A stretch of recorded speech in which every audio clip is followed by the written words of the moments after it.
Mesa de debates. Oferecimento Unimed Juiz de Fora. Baixe o aplicativo. Seu plano em suas mãos.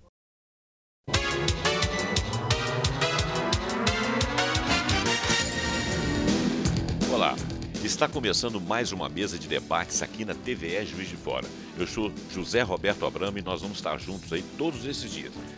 Como fazer cerveja em casa? Com ingredientes simples e alguns passos é possível fazer a gelada no conforto do seu lar. Nós estamos aqui com o José Núncio para me ajudar a entrevistar o nosso amigo Christian da cervejaria Golem. Golem, olha só. Então, o Christian, nós queremos saber como é que faz cerveja em casa, se isso dá muito trabalho, se é tão gostoso quanto parece, ou se você faz lá na Golem e prefere levar na casa das pessoas. O que você pode dizer para nós aí? Bom, Zé Abramo, obrigado pelo convite, Zé Lúcio, todos os telespectadores do programa Mesa de Debate, programa que eu tenho muito apreço, porque acompanho assiduamente desde o seu início, desde os primórdios. Que bom. E é quase um patrimônio da Zona da Mata, em Juiz de Fora e região, né? Com certeza. Programa onde assuntos tão relevantes são discutidos e para mim é uma honra, um prazer poder estar aqui representando esse segmento da cerveja e falando especificamente de cerveja artesanal, que é um assunto cada vez mais comum e recorrente, e a gente pode e deve tratar sobre esse renascimento da cerveja como uma compreensão de um alimento também, né? Além de ser o que a gente chama de lubrificante social, né? Algo que nos diverte, que nos alegra ao corpo e à alma, mas o que a gente percebe hoje é uma compreensão que já é muito comum em outras regiões do mundo, de as pessoas terem o hábito de fabricar a própria cerveja dentro de casa. Para degustar, né? Sim, para degustar, fazendo um produto que esteja mais ao seu agrado, né, como preferência. Isso parte de um novo entendimento de que a cerveja ela pode, sim, e deve se manifestar, se colocar de várias formas, com várias possibilidades de teor alcoólico, de acidez, de amargor, de natureza de aromas, sejam eles frutados, condimentados. E então, hoje as pessoas começam a compreender melhor a diversidade do mundo cervejeiro, que é histórica, ela é milenar, né? A cerveja ela é consumida na sociedade há 10 mil anos. Começou a ser fabricada pelos sumérios, assírios. É uma história que a gente não se cansa de repetir, porque ela, durante um período curto, recente, de um século atrás, houve um distanciamento dessa compreensão. Né? A consequência do período entre guerras e pós-guerras, no caso Guerra Fria, verticalizou muito o mercado cervejeiro mundial. Pequenos grupos tomaram conta de toda a produção e assim restringiram praticamente a um tipo de cerveja, que é a cerveja popular que a gente tem hoje. Né? A nossa geração ela surgiu sem conhecer a diversidade de cervejas. É verdade. O Christian, olha só, a gente vai falar da cerveja feita em casa e as dicas, mas eu queria que você desse a dica aqui, o seguinte: você tem a sua empresa, né? E você começou como artesanal, hoje você é um empresário. Fala aí desse pulo que foi do empresário para o artesanal, para depois a gente saber o que você aconselha para quem quer fazer, por exemplo, com o seu know-how, quem quer fazer, por exemplo, a cerveja em casa. Fala para nós. É uma pergunta extremamente feliz, Abramo, porque eu acho que eu me sinto bem à vontade, porque realmente eu vivi um período, né, onde eu comecei a estudar cerveja em 2005, 2006, já em janeiro de 2007 eu estava fazendo o meu primeiro lote, e numa época que era uma novidade absurda você falar que estava fazendo cerveja. As pessoas olhavam com cara de espanto. Se você dissesse que fez um carro, as pessoas achavam até normal. Tem alguém, um parente que fez um triciclo, alguma coisa assim. Mas uma cerveja as pessoas achavam que era algo de outro planeta. E é um produto extremamente rudimentar, né? Tanto que é produzido há muitos anos. Só que esse descolamento do hábito, coisa que já foi muito comum, inclusive em Juiz de Fora, quando a gente já foi berço da cerveja mineira, chegamos a ter 10 fábricas, todas muito pequenas, mas isso no início do século passado, naquele episódio da pirotecnia, da industrialização. Mas nessa época em que eu comecei, era um hobby mesmo, era algo para eu exercer uma atividade que realmente complementava um pouco da minha atribuição, que é sou cozinheiro, né? por tradição familiar mesmo, assumi um negócio da família e era um complemento disso, alguma coisa que eu comecei a me identificar pelo conhecimento e principalmente por ter tido a oportunidade de constatar que em pequena escala é possível fazer com qualidade. Isso é que foi o grande mola propulsora que me lançou nessa iniciativa, porque fazer de qualquer jeito não é saudável para nada que a gente vai fazer na vida. Até porque você já era da área, né? Você sabia que uma coisa bem feita tem que ser feita com arte e principalmente com ciência, né? Tudo tem a sua ciência, né? Perfeito. E é um lugar comum entre o meio cervejeiro que uma boa cerveja você faz com 90% de conhecimento e 10% de equipamento. Se fosse assim, a cerveja não tinha começado tão cedo na civilização. É claro que a cerveja primordial, lá de 10 mil anos atrás, ela tinha um outro padrão, mas também era feita com um padrão de qualidade bom para o que eles tinham na época. Hoje, é claro, nós temos muito mais conhecimento tecnológico. Hoje existe o conhecimento da microbiologia, que é muito recente, não tem 200 anos. É verdade. Né? Microscópio, Pasteur, o conhecimento, o isolamento da levedura, porque até 1850 eles simplesmente não entendiam como funcionava intrinsecamente a fermentação. Era algo até associado ao divino. Sabe? Se você rezar bem, sua cerveja vai ficar boa. Era alguma coisa muito mais ainda nesse campo. Você vê que recentemente que houve um salto de qualidade muito grande. E o que acontece? Quando eu iniciei, foi assim, só que o mercado como um todo, estou falando em nível mundial, nível global, ele evoluiu para esse entendimento. E associado à característica moderna de as pessoas começarem a olhar mais para os hábitos familiares, para fazer a própria comida, isso é um fenômeno que ele vem em oposição até mesmo à revolução tecnológica, onde tudo ficou muito rápido, as informações estão aí bombardeando a gente o tempo inteiro, e começou a haver um descolamento com essas atividades simples familiares. Em oposição a isso, as pessoas começam a se voltar um pouco mais para, sei lá, desde fazer o seu próprio churrasco, às vezes até fazer um banquete dentro de casa, para os convidados, para a própria família. Os espaços gourmets estão aí, é uma realidade. Os programas de culinária com tanta audiência, e isso mostra realmente o interesse para as pessoas voltarem para isso, para essa nova compreensão e um resgate de um hábito. Cristian, Zé Roberto, eu acho que é o seguinte, estou ouvindo atentamente o especialista aí para todo o. Eu acho que isso é questão de saúde pública. Saúde pública, sim, sim. Nós sabemos que o brasileiro está comprando cerveja e que deveria estar especificado cada ingrediente para fazer a cerveja. E a gente vê que tem umas aí que coloca 40% de cereais não maltados. Então, quais são os 40%? Não revela. A legislação está sendo até mudada a isso para que seja realmente modificado. Aliás, tem eu sido estava assim conversando com o Cristian, até essas grandes cervejarias já estão mudando para informação, para respeito de qualidade, porque as artesanais caíram no gosto. E é questão de saúde pública, a bebida ou faz bem ou faz mal. Eu acho que toda bebida boa só faz bem, isso está comprovado, entendeu? Perfeito. Inclusive eu vejo o pessoal da área de saúde, tem muitos amigos da área de saúde que gostam de tomar uma boa cerveja. Então eu falo, pô, se é médica da área de saúde e tal, eu acho que faz bem. Tá certo. Eu vejo que eles tomam mesmo o álcoolzinho ali, então eu falo, eu acho que faz bem para a saúde, senão eles estariam tomando. Então, eu acho que isso é muito importante, né? O espaço está crescendo. E outra coisa, Roberto, eu acho que isso aqui que eu estou falando, fala muito de cerveja. A pessoa que ser bem sucedida, ela pode montar cerveja, entendeu? Uma indústria de cerveja, uma fábrica de cerveja, mesmo que seja caseira, porque o nosso país é tropical. Nós somos 211 milhões de habitantes. E a tendência agora do planeta é o quê? Temperaturas mais elevadas. Então, qualquer bebida é água e cerveja. É o que mais vendem, né?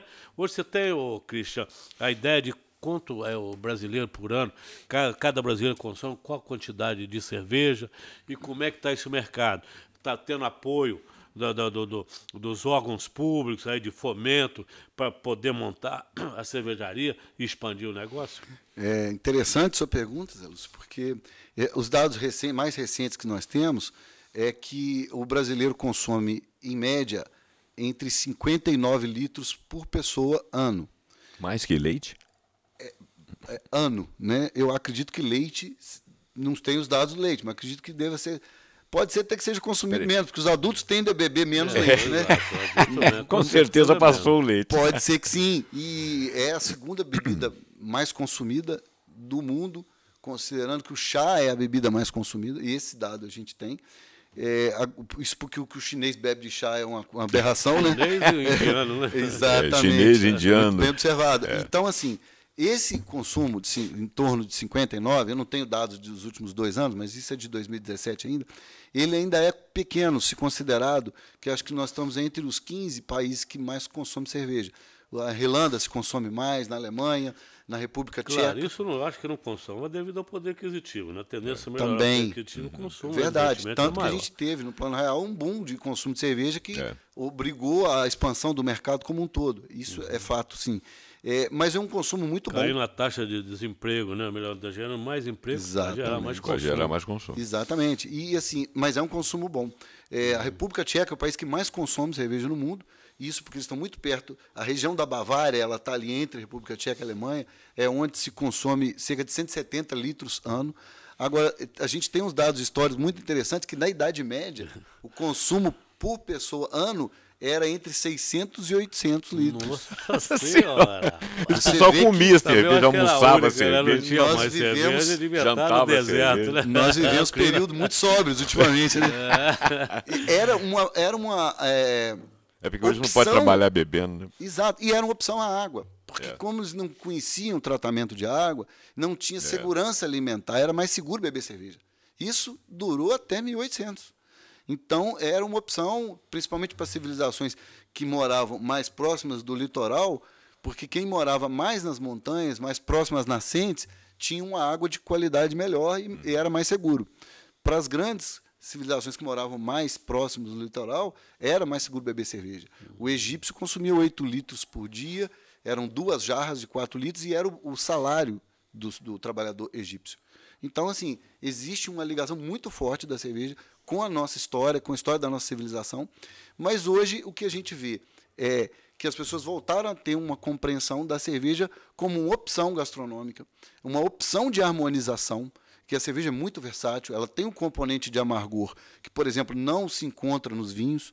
Isso permite mais possibilidades de harmonização com sobremesas, por exemplo, uma harmonização por corte, uma harmonização, por exemplo, com chocolate, que é muito difícil de se fazer com vinho, é possível para grandes conhecedores.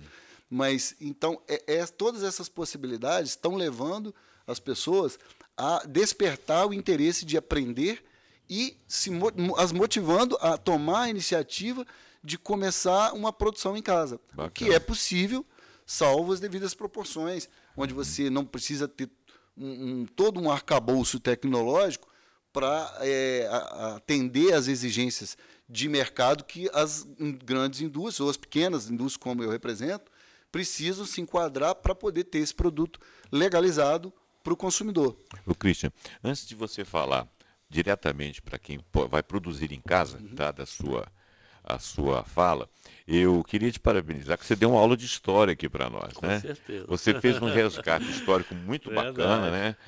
E eu me lembro, por exemplo, a minha família é de origem italiana, e o meu avô, ele tomava vinho como remédio, vinho como alimento, e nunca tomava vinho para ficar tonto, né?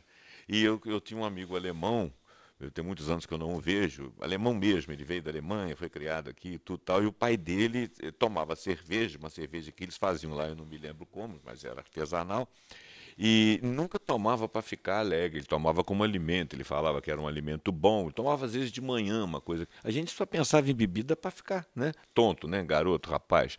E ele não, ele dava aqueles conselhos para a gente. Então, eu te agradeço muito esse resgate que foi muito bonito. A minha origem é professor, né? Sua exposição foi muito bacana e enriqueceu muito o programa aqui. Mas aí vamos falar lá para o público lá de casa lá. Como é que você faz a receita do Christian? O que você precisa para fazer uma cerveja artesanal em casa sem muita coisa?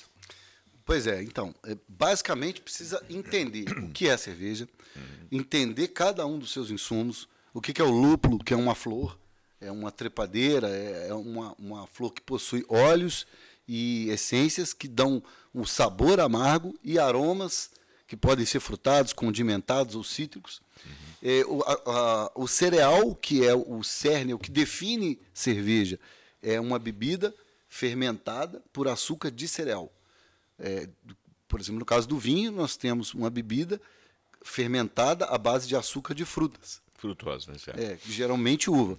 Mas esse cereal, geralmente, ele é maltado. O que é maltar um grão? Vamos falar de cereais. Pode ser de sorgo, centeio, trigo, mas massacrantemente cevada, porque ela atende melhor a condição de proteína e amido. Então, 99% das cervejas são feitas à base de cevada. E maltear esse grão nada mais é do que permitir que ele germine por um período. Então, é um conhecimento bem simples, mas muito pouco compreendido. E nesse início de germinação, que é algo controlado, ele vai produzir enzimas. Essas enzimas, quando você entra no processo de moagem e maceração em água, elas é que quebram esse amido e formam açúcar. A diferença de você pegar um grão que não foi malteado, ele não vai ter essa sequência de ações, você não vai formar açúcar a partir. Entendi. Quando se coloca, por exemplo, cervejas com cereal não malteado, é uma mistura, onde você coloca, por exemplo, 40% ou 50% de arroz, para usar a enzima do malte de cevada, e essa enzima ela dá conta de quebrar o amido tanto do próprio grão de malte quanto desse cereal não maltado. É uma forma de você baratear o custo de produção, fazendo açúcar a partir de arroz ou de milho, que é o que a grande indústria sempre fez e faz. Tem feito muito de milho, né? Sim, muito de E aqui, milho. qual que é o mercado aqui? Mais até do extrato do milho que eles já compram processado. Ô, Cristian, aqui no Brasil, onde vocês adquirem isso aí? O lúpulo, malte, cevada? Onde é o mercado produtor disso aqui? Onde vocês conseguem adquirir esse produto? Zé Lúcio, o lúpulo é quase 100% importado. Agora começaram algumas iniciativas recentes de cultivar lúpulo no Brasil, algo muito difícil. Lúpulo importado de onde? Da Alemanha? Da Alemanha, da República Tcheca, África do Sul, muito dos Estados Unidos, leste europeu, alguma coisa. E assim, porque é uma planta que ela se adapta. O aqui é São Paulo. Ela é de clima frio? Rio Grande do Sul e São Paulo, basicamente. Ela é de clima frio, ela precisa de um espectro de luz muito amplo ao longo do dia, porque ela só cresce durante o dia. Ela cresce no período luminoso. Solar, então. É uma planta que já atinge 12 a 14 metros de altura, né? Como eu falei, uma trepadeira. Então, quanto maior o tamanho dessa planta, tende a ter uma produtividade maior. A qualidade dos óleos essenciais presentes nessas flores e a forma como eles são beneficiados, desde a colheita até chegar no consumo dentro da cervejaria, é uma tecnologia muito interessante, que precisa ser muito bem preservada. Nós estamos falando de uma flor, né? Embora seja uma flor que vá ser trabalhada para se retirar esses óleos dentro da cervejaria, quanto mais fresca ela chegar, assim como uma rosa, o cuidado precisa ser muito grande. É verdade. Então, tem toda uma logística para esse trabalho do lúpulo, que dificulta muito o cultivo de lúpulo no Brasil. Mas nada que eu acho que a tecnologia não possa agora. Eu estou vendo alguns empreendedores, alguns especialistas realmente se lançando, até para a gente poder, no futuro, quem sabe, ter uma variedade de lúpulo brasileira, e daí a gente poder realmente ter uma escola tradicional de cerveja brasileira. A gente tem um tempo de insolação aqui muito bom, né? A média são de 12 horas diárias, né? E no verão muito mais, enquanto que nos países europeus, principalmente os mais ao norte, tem muito menos, né? Apesar de terem verões imensos. Mas me diz uma coisa, cerveja caseira e cerveja artesanal, diferença? Pois é, cerveja artesanal é um conceito que está muito mais ligado a questões de comércio, vamos falar de marketing mesmo, porque não existe hoje na legislação brasileira um conceito do que é cerveja artesanal. Mas, na verdade, existe uma miríade de conceitos que vão da qualidade das matérias-primas, dos insumos, está associado a cervejas ou puro malte, ou quando existe a presença de um adjunto, esse adjunto vem para agregar e trazer uma sofisticação maior, por exemplo, como algumas cervejas de trigo, algumas cervejas que levam centeio, algumas cervejas que levam alguns açúcares especiais, o açúcar também é um adjunto, como açúcar candy, demerara, rapadura, melado, mel.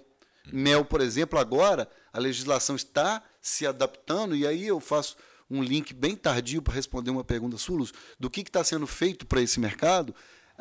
Pequenas iniciativas, eu acho que até dentro do que, na minha visão liberal, o governo compete fazer, é modernizar e sofisticar, né, a legislação para que a gente não fique tão engessado.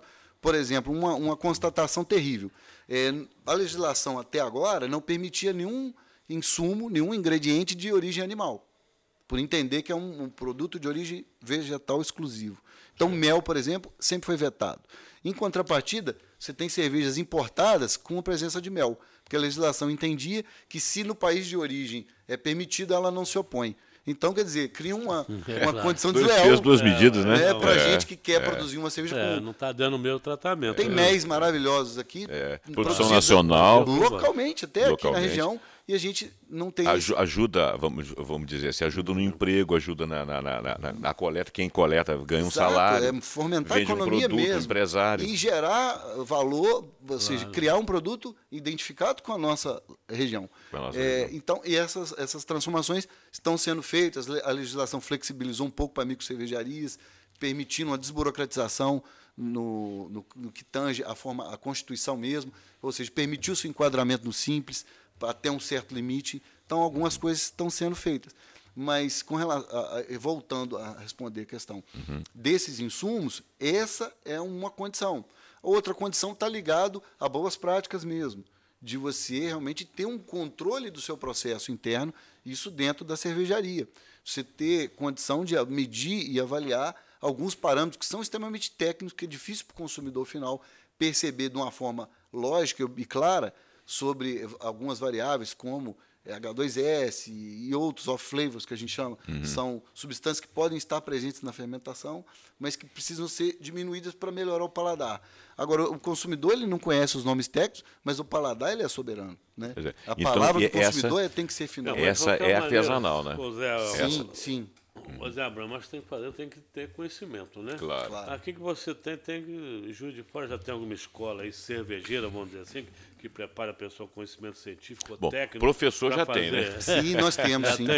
Tem, eu já ministro cursos nessa área há muito tempo. Claro que isso eu procuro conciliar com as outras atividades que eu tenho.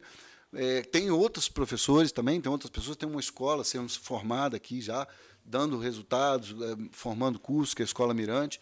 E o conhecimento hoje está muito plural, né? Você tem como viajar, tem outras escolas pelo Brasil também. Quando eu comecei, em 2006, 2007, eu viajei muito. Eu fui atrás de muitos mestres, consultores, gente formada fora. Visitei muitas fábricas, diga de passagem, é um meio muito unido. Fui muito bem recebido no Brasil inteiro, eu já visitei mais de 80 fábricas pelo Brasil, fui muito bem recebido praticamente em todas, e onde ali eu tive a oportunidade de aprender muito com outros profissionais que já tinham percorrido esse caminho, e hoje eu procuro manter essa tradição, sempre recebendo muito bem a qualquer um que se interessa pela atividade, que queira conhecer, queira, quem sabe, no futuro se tornar aí um player, né? Alguém que está empreendendo nesse mercado cervejeiro. Esse mercado cabe muita gente. Cerveja agora do qual você produz, ela está bem conceituada e bem avaliada pelos consumidores. Aqueles que ainda não conhecem, onde que eles podem adquirir? É só lá na empresa, tem no centro de distribuidores aqui de fora, onde que a pessoa pode comprar essa cerveja? Temos vários pontos de venda já vendendo hoje nossa cerveja, não só em Juiz de Fora, mas em outras regiões também. E, basicamente, eu deixo um convite para conhecer a fábrica. Eu acho que todo mundo que tem essa oportunidade gostaria de ir lá, fique à vontade. Onde que é a fábrica? Entre em contato, fica na Avenida Rui Barbosa. Número 482. Fica entre uma agência bancária grande, Itaú e o Cesporte. Estamos de portas abertas. Se for possível agendar, melhor ainda. A gente pode preparar uma recepção. E pode adquirir também. Lá pode adquirir. Cervejaria Golem, né? Cervejaria Golem. Golem, Esse acho que é a melhor forma de contato possível. Para quem não tem essa disponibilidade, pode entrar em contato conosco por mídias sociais, ou pelo nosso telefone, que também está presente nas mídias sociais. E hoje a gente tem Instagram, tem Facebook. Hoje entrar em contato é fácil. Tem jeito, e né? esses produtos podem ser adquiridos também em forma de growler lá, ou em garrafas, que a gente tem uma linha de garrafas. E isso é muito fácil. E a gente pretende ainda crescer muito. Nosso projeto é bem ambicioso. Ô, Christian, a gente vai ter que terminar, né? Porque a nossa conversa está muito boa, né? Estaria melhor se estivesse com a cerveja aqui. Eu queria ter que tivesse a cerveja aqui. Se a cerveja aqui seria melhor. Eu convido o nosso público a visitar lá as páginas sociais da cervejaria Golem, né? Visitar o local da fábrica na rua Rui Barbosa, na Avenida Rui Barbosa, aqui em Santa Terezinha, em Juiz de Fora. 484. 482, né? Eu estive lá, é grande, é espetacular. E eu vi os jogos da Copa do Mundo lá, né? Verdade. Lá no telão nosso lá, ficou muito bacana. E eu adorei a nossa entrevista aqui. Eu pensei que o Christian ia falar de cerveja, mas o Christian nos deu uma aula aqui, mostrou um conhecimento profundo, conhecimento histórico. Eu acho que muito nos enobrece. E se você quiser fabricar a sua cerveja em casa e quiser as dicas dele, fale com a gente, deixa um comentário aí no pé do vídeo aí, entendeu? Diga se você gostou também, se você quer falar com o Christian, que a gente está aqui às ordens, tá bom? Eu agradeço aqui a presença do Christian, que muito, né, fez a nossa tarde ficar uma tarde melhor. E também do José aqui, que participou galhardamente, né, José? José como bom tomador de cerveja. E aproveitar o ensejo, o Zé Roberto Abrão, também parabenizar para você, né, por essa nova função que você que bom. desempenhou muito bem, com sucesso. Espero que Eu sim. tenho certeza que você também está muito preparado para exercer essa nova função. Se Deus quiser. Estou muito satisfeito em fazer esse programa em parceria com você. Muito obrigado, com a ajuda dos amigos, né? Bom, gente, então eu gostaria de agradecer pela sua audiência e já aproveito para te convidar para curtir, comentar e ativar o sininho aqui de notificações para que você seja avisado sempre que tiver um vídeo novo. E não esqueça, comenta, fala com a gente está aqui para te responder. Muito obrigado e até o próximo vídeo.